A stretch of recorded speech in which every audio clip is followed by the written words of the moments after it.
experience every moment through our voice. গল্পে খুঁজে পাবে ভালোবাসার স্পর্শ। চুপ করেন, অনেক বেশি কথা বলে ফেলছেন আপনি। আর একটা কথা যদি বলেন তাহলে সব বলে দেবো আমি আব্বাকে। আর মন্টু কাকাকে নিয়ে এসব বলার যোগ্যতা আপনার কখনোই নেই। 10 বার জন্ম নিয়েও মন্টু কাকার মতো হতে পারবেন না আপনি। আব্বাস হেসে বলল, আব্বারে কবা? কও তোমার আব্বারে। তোমার আব্বাও তো হইছে আর একখান বজ্জাত নাটের গুরু। সেই কবে তোমার লগে আমার বিয়া দিব বইলা কথা দিছে, অথচ এখন কিছু মনে নাই তার। বিয়া দেওয়ানের নাম গন্ধ নিতেছে না। আমার আব্বা কখনো কোনো কথা দেয় নাই যে আপনার সাথে আমার বিয়ে হবে। আপনারা নিজেরাই কথা সাজিয়ে বসে আছেন। কি করে ভাবলেন যে আপনার মতো একটা মানুষের সাথে আমার বিয়ে হবে? কে বিয়ে করবে আপনাকে? হ্যাঁ, আপনাকে বিয়ে করার থেকে তো মরে যাওয়া ভালো। সঞ্জুর কথা শেষ হতে না হতেই আব্বাস এক হাত দিয়ে সঞ্জুর 2 গাল চেপে ধরল। সঞ্জুর গাল বিষিয়ে উঠেছে ব্যথায়। আব্বাস কটমট করে বলল, তুমি কি ভাবছো তোমার বিয়া না করলে আমি মইরা যামু? আরে তুমি কি বিয়া করবা না আমারে? আমি নিজেই বিয়া করুম না তোমারে। এই মুহূর্তে তোমারে ত্যাগ করলাম। তোমার মতো একটা দুশ্চরিত্রা মাইয়া রে কে বিয়া করব? একটা ফোলার লগে লটাইয়া বেড়াও সারাক্ষণ আবার। সঞ্জু আব্বাসের হাত ছাড়িয়ে নিয়ে রাগে চিৎকার করে বলে উঠল, হ্যাঁ, সারাক্ষণ লটাইয়া বেড়ায়, তাই না? কি করবেন কি আপনি? দরকার হলে ওনার জন্য মরে যাব আমি। কি করবেন আপনি? হ্যাঁ, কি করবেন? আব্বাস রাগে দিশেহারা হয়ে আবারও সঞ্জুর গাল চেপে ধরল। জ্বলন্ত চোখে চেয়ে বলল, খুন করে ফেলামু তোমারে, খুন। সাব্বির প্রবেশদ্বার পেরিয়ে বাড়ির ভেতর ঢুকলো।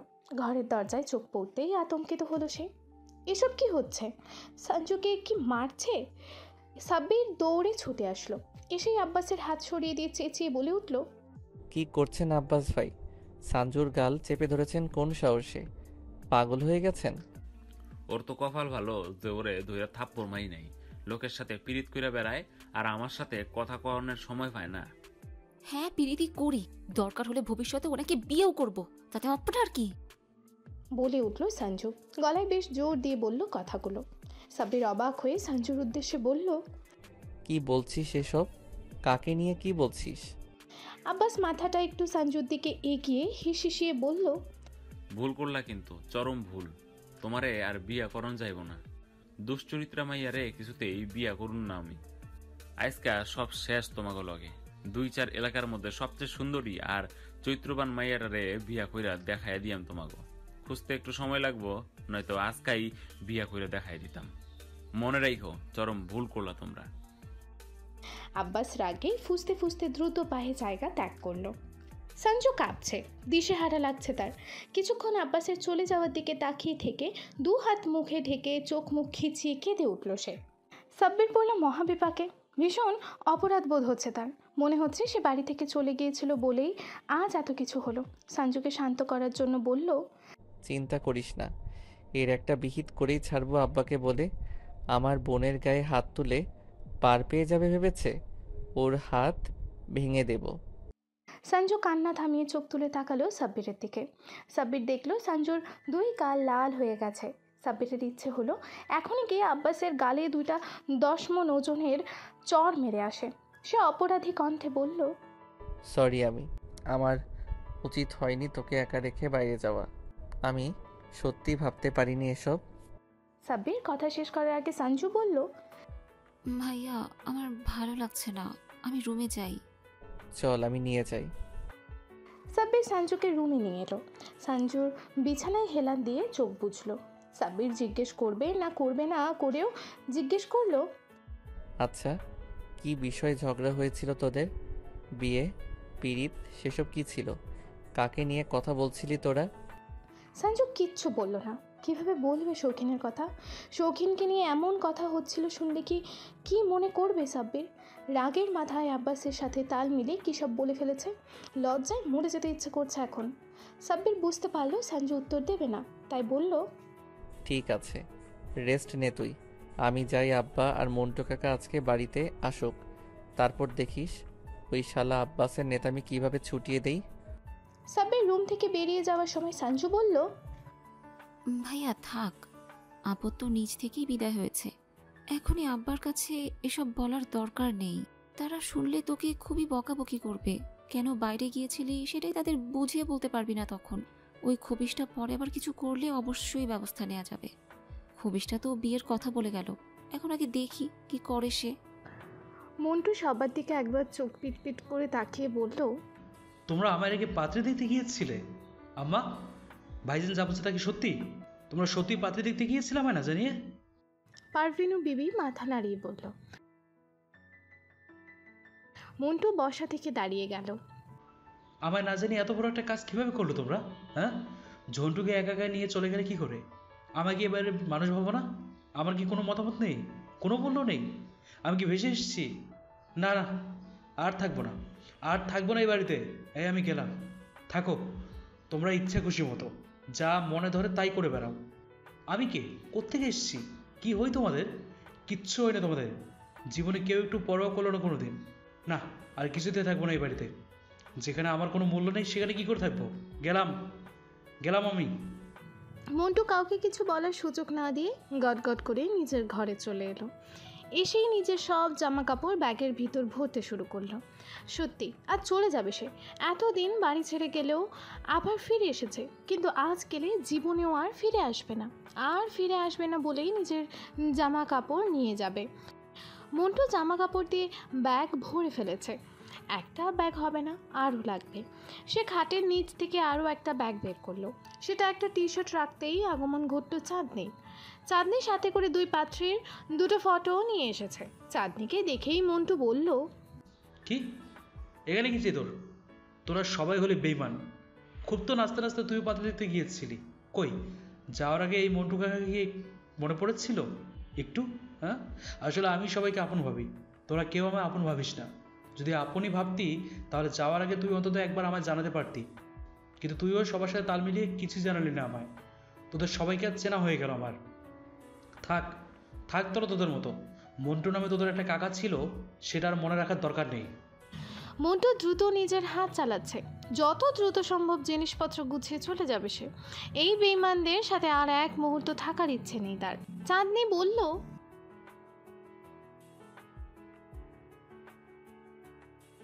কিচ্ছু শুনবো না আমি, তোদের কথা শোনার আর কোনো ইচ্ছে নেই আমার। তোরা সবাই হলে আমার পর, তোদের আপন ভেবে ভুল করেছিলাম। তোরা সবাই হলে এক একজন বিষধর কাটা, কিন্তু আমি তোদের ফুল ভেবে বসেছিলাম। তবে আজ আমার চোখ খুলে গেল। চলে যা, চলে যা এখান থেকে তুই। আমার যাওয়া কেউ থামাতে পারবি না। আমি চলে যাবোই বাড়ি থেকে। তোদের মতো মানুষের থেকে বারবার কাটার আঘাত খেতে আমি পারবো না আমি। চাঁদনি ভাব নিয়ে বলল, চলে যেতে চাও যখন তখন যাও, কিন্তু চলে গেলে কিন্তু তোমারই ক্ষতি হবে মন্টু কাকা। তাই বলছি, নিজের পায়ে নিজে কুড়াল মেলো না।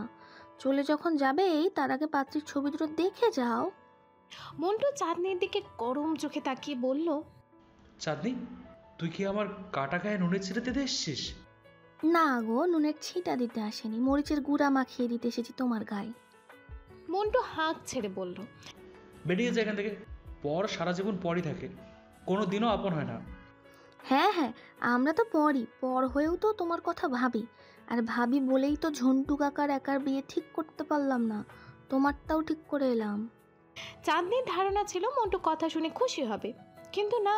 মন্টু গর্জে উঠে বলল, হ্যাঁ, কি বললি, কি বললি তুই? তোমার মেয়েটাও ঠিক করেছি, সেটাই তো বললাম। এই যে পাত্রীর ছবি।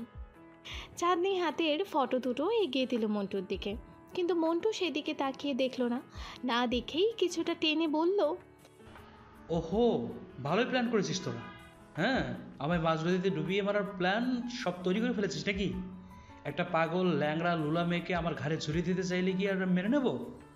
কোন সাহসে আমার বিয়ে ঠিক করলি তোরা? আমায় কিছু না জানিয়ে আমার বিয়ে ঠিক করলি কোন সাহসে? মন্টু রাগে গজগজ করতে করতে ঝড়ের বেগে রুম থেকে বের হলো। কি পেয়েছে তাকে? সবাই তাকে নিয়ে খেলা করছে। আজ এর একটা বিহিত করেই ছাড়বে সে। মন্টু আবারও এলো হলরুমে। সবাই হলরুমেই উপস্থিত ছিল। চাঁদনিও মন্টুর পেছন পেছন দৌড়ে উপস্থিত হলো হলরুমে। মন্টু এসেই বলল, কি পেয়েছে কি তোমরা আমায়? আমাকে কি মানুষ ভাবো না? আমি কি একটা কাঠের পুতুল যে যখন খুশি আমাকে নাচিয়ে যাবে?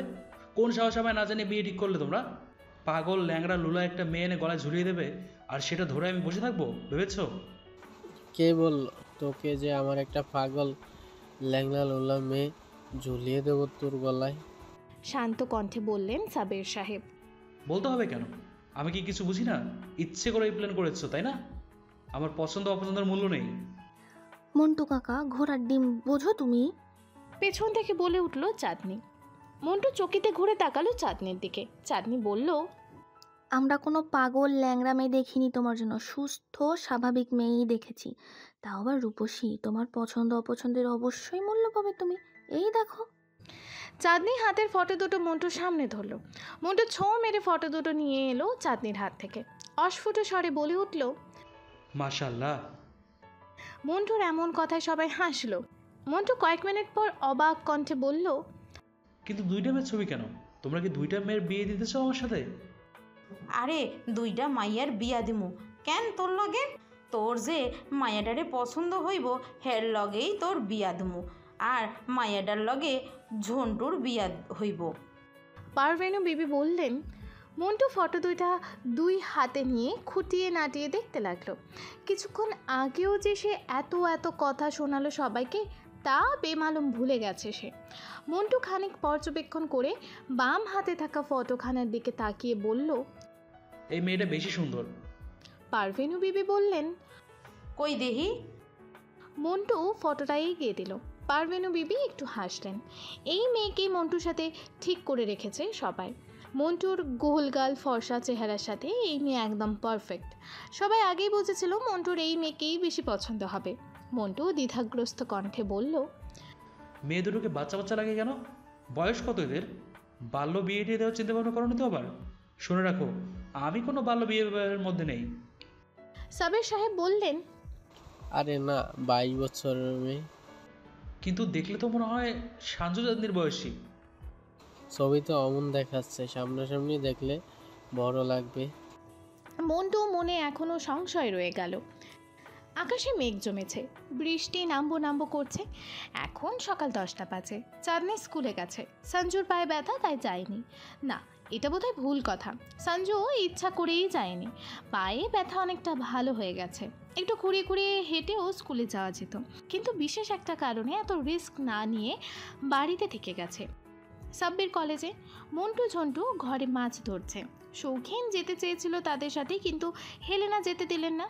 উনি সকালে পিঠা বানিয়েছিলেন, সেটা খেয়ে তবেই যেতে বলেছে শৌখিনকে। সাবের সাহেব দোকানে গেছেন। হেলেনা আর পারভেনু বিবি রান্নাঘরে বসে কলমি শাক পুঁই শাক কুটছেন আর গল্প করছেন। সঞ্জু আন মনে ছাদে বসে আছে। বাতাসে উড়ছে চুলগুলো। কিছু ভালো লাগছে না তার। কালকে আব্বাসের সাথে ঝগড়া হওয়ার পর থেকে কিছুই ভালো লাগছে না আর। অস্বস্তিদায়ক মনে হচ্ছে সব কিছু। সঞ্জু বড় করে নিঃশ্বাস ফেলল। যদি এই নিঃশ্বাসের সাথে সাথে সব অস্বস্তি হতাশাও বেরিয়ে যেত। তবে কালকের ঘটনা থেকে সে স্পষ্টভাবে একটা জিনিস উপলব্ধি করতে পারল। সেটা হলো শৌখিনকে সে আসলেই পছন্দ করে, খুব বেশি পছন্দ করে। কিন্তু কেন করে এত পছন্দ? কোনো কারণ আছে তাকে পছন্দ করার? যে লোকটার নাম পরিচয় কিছুই জানে না, সেই লোকটাকে পছন্দ করার কারণ কি? না, কোনো কারণ নেই। লোকটাকে পছন্দ করার কোনোই কারণ নেই, তবুও তাকে পছন্দ করে সে, বিনা কারণে পছন্দ করে। কারো চাপা কাশির আওয়াজে সঞ্জুর ভাবনা থমকে গেল। ঘাড় ঘুরিয়ে পেছনে ফিরল সে। শৌখিনকে দেখে ভালো লাগলো তার। পিছনে না তাকিয়েই মনে হয়েছিল শৌখিন এসেছে। কি করে বুঝলো যে এই লোকটাই এসেছে? মনের টানে? এমন অযৌক্তিক ভাবনার কারণে সঞ্জু নিজেই নিজের প্রতি বিরক্ত হলো। এসব কি ভাবছে সে? সঞ্জু বসা থেকে উঠে দাঁড়ালো। মনে মনে স্বাভাবিক হয়ে তাকালো শৌখিনের দিকে। শৌখিনকে আজ অন্যরকম লাগছে। মনে হচ্ছে দোটানায় ভুগছে সে। সঞ্জু চোখ সরু করে দেখলো শৌখিনকে। শৌখিন নিচের দিকে তাকিয়ে আছে, কিছু একটা ভাবছে সে। সঞ্জু যেন ধরতে পারলো শৌখিন কী নিয়ে ভাবছে। সঞ্জুর মুখে অজান্তেই একটু হাসি ফুটল। মনে অনুভব করলো এক ধরনের তৃপ্তি, আর সেই তৃপ্তি থেকেই বলল, অবশেষে আপনার সময় হলো আমাকে বলার। শৌখিন অবাক হয়ে তাকালো সঞ্জুর দিকে। কি করে বুঝলেন? মন বলল। ধারণা করেছি আমি, কিন্তু এটা শুধু ধারণা নয়, আপনি সত্যিই বলতে এসেছেন আজকে। অবশেষে নিজের ইচ্ছেতেই নিজের পরিচয় প্রকাশ করতে এসেছেন। বলুন, শুনতে চাই আমি। সঞ্জু প্রবল আগ্রহ নিয়ে তাকালো শৌখিনের দিকে। শৌখিন কয়েক সেকেন্ড নিশ্চুপ তাকিয়ে থেকেই বলল, আমি বললে কি আপনি বিশ্বাস করবেন? করব। করবেন? শৌখিন সঞ্জুর কথায় যেন ঠিক ভরসা খুঁজে পেল না। সঞ্জু আবারও বলল, যা বলবেন তাই বিশ্বাস করব। অবিশ্বাস্য কিন্তু। হোক, যত অবিশ্বাস্যই হোক না কেন, আমি বিশ্বাস করব। আপনি শুধু বলুন। শৌখিন সাথে সাথে কিছু বলল না, খানিক চুপ থেকে বলল, যদি বলি আমি অন্য সব মানুষের মতো সাধারণ নই, তাহলে বিশ্বাস করবেন? করব। যদি বলি যে ভাষাটা কোনোদিনও আমার বোধগম্য ছিল না, এমনকি আগে আমি শুনিও নি কখনো, কিন্তু সেটা মনোযোগ দিয়ে কয়েকবার লোকের মুখ থেকে শুনলে আমার আয়ত্ত হয়ে যায়, আমি স্পষ্টভাবে খুব সুন্দর করে সেই ভাষায় কথা বলতে পারি, তাহলে বিশ্বাস করবেন? সঞ্জু একটু থমকে গেল। এমনটা কি সম্ভব? না, কিছুতেই এমন হতে পারে না। কিন্তু তারপরও সঞ্জুর মনে হলো লোকটা সত্যি বলছে। মন বলছে এই কণ্ঠে এতটুকু মিথ্যার ছোঁয়া নেই।